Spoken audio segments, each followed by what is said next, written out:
My name is Paul Lopez. Good morning. My wife, Tracy's right there in the back. Pregnant, beautiful, and shining with our two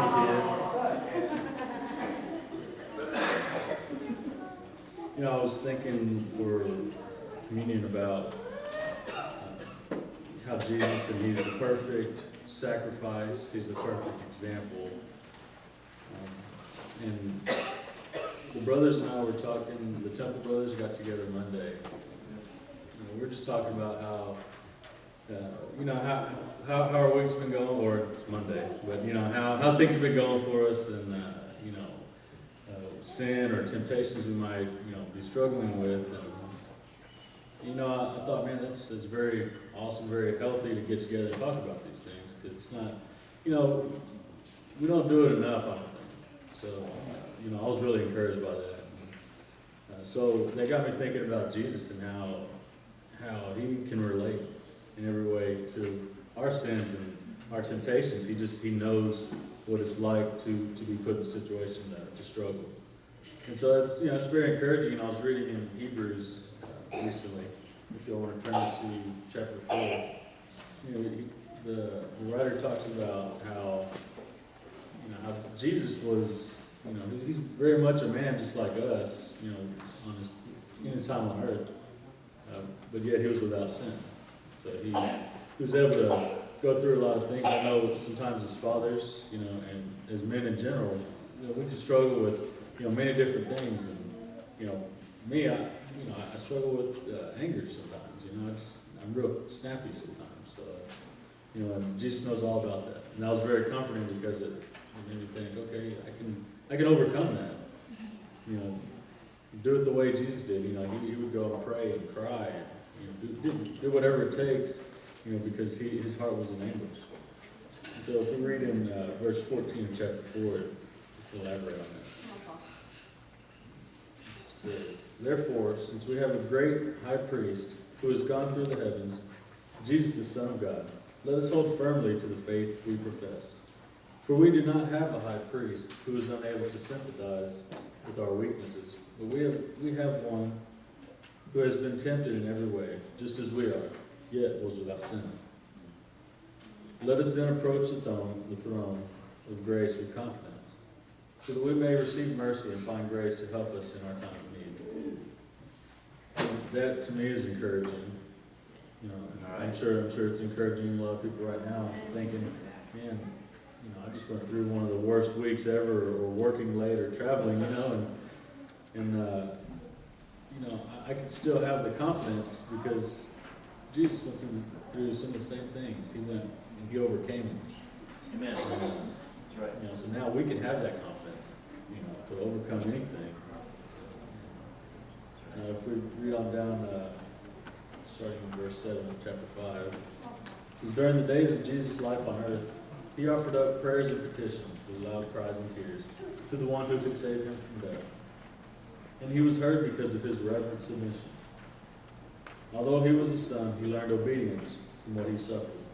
And once made perfect, He became the source of eternal salvation for all who obey Him." Sometimes that's what it takes. Sometimes it's what it takes to get back to the cross.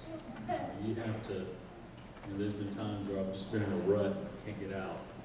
Well, I'll lock myself up in a room and just start, beating my chest and praying and, crying out to God. God, You can help me. You can get me right back on track. I can draw from the strength that, Jesus was able to do it. Hey, now I can too. And just like it says here, He offered up prayers and loud cries on our behalf also, because He knew that, without the act that He was going to commit in His sacrifice, that, we were going to be lost forever. So as we take communion, we can think about that, think about the times when we've had to get real reverent and, crying about something that we believed in so much, or we wanted so bad. Jesus wanted that for us. He wanted, He just wanted us to turn away from sin, and He was able to to break us free of that bondage by his sacrifice. Amen. Let us pray. God, we thank you so much just for the freedom that you give us, Father, to live our life here on earth with our families and not be burdened so much by the sin the sins of our past that we used to carry on us.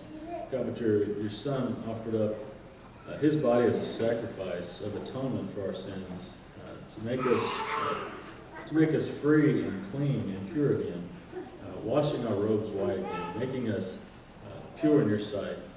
And Father, we thank you so much, God, for just the next opportunity, God, to make things right, to live this life out for you. And thank you so much for your Son who again did it all for us. In your Son's name we pray.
The Lord makes me lie down in green pastures.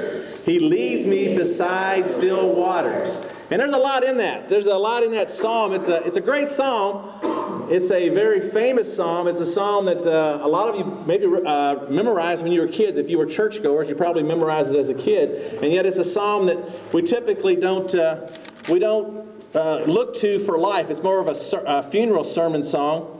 And it's kind of interesting that it precedes, it's after Psalm 22, the psalm about Jesus being tortured and going to the cross. Right after Psalm 22, you've got Psalm 23 that is a reminder that no matter how bad it gets, no matter how ugly it is, that the Lord is your shepherd. And he was Jesus' shepherd when Jesus went to the cross. As a lamb led to slaughter, the Lord was leading him, and there was a bigger purpose in it than a lot of his disciples could see at the time. So worry, we mentioned last week, is a control issue, right? We're trying to be God, and we're not God. We don't do a very good job of being God because we weren't created to be God.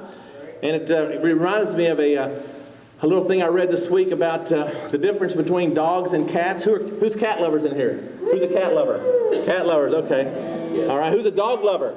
Dogs, yeah. Yeah, dogs. Well, here's sort of a cat Christian is like this. Here's a cat. A cat says, okay, you feed me, you water me, you clean me, you take care of me, you provide me a home. Therefore, this cat says, I must be God. That's how cats act, right? Right? Cheryl, you got to agree with that, right, Cheryl? Now, what does a dog do? A dog says, okay, you feed me, you take care of me, you give me water, you provide me a place to stay. You must be God, right? And that's the way dogs are, right? Dogs are grateful. Cats aren't. Cats are sneaky. I don't know. We have this discussion all the time about cats. Hey, cat lovers. Depends on who they're All right, Doug. Must be allergic to Sometimes that, cats are Diane. Yeah? Yeah, there's a over there. But here's the thing about worry. Again, God's solution, God's antidote to worry, again, is, remember Philippians 4, verse 6, don't be anxious about anything. So that anything is fill in the blank. Don't be anxious about your finances. Don't be anxious about your mortgage. Don't be anxious about your helicopter ride to El Paso or Iraq. Don't be anxious about your, that was for Jason. He just got back from El Paso. Welcome back, Jason. He's still recuperating. But don't be anxious about anything, but in everything with prayer and petition, make your request known to God. God says the solution for worry and anxiety is prayer to a God who is bigger than you. And so you've got to, first of all, you got to start with a God who's bigger than you, and then you've got to pray to him, right? And of course, 1 Peter 5:7 says, cast all your anxiety on him. Why? Because he cares for you. And we talked last week about how a lot of times we cast our anxiety like we go bass fishing. You cast and then you reel it back in, that anxiety.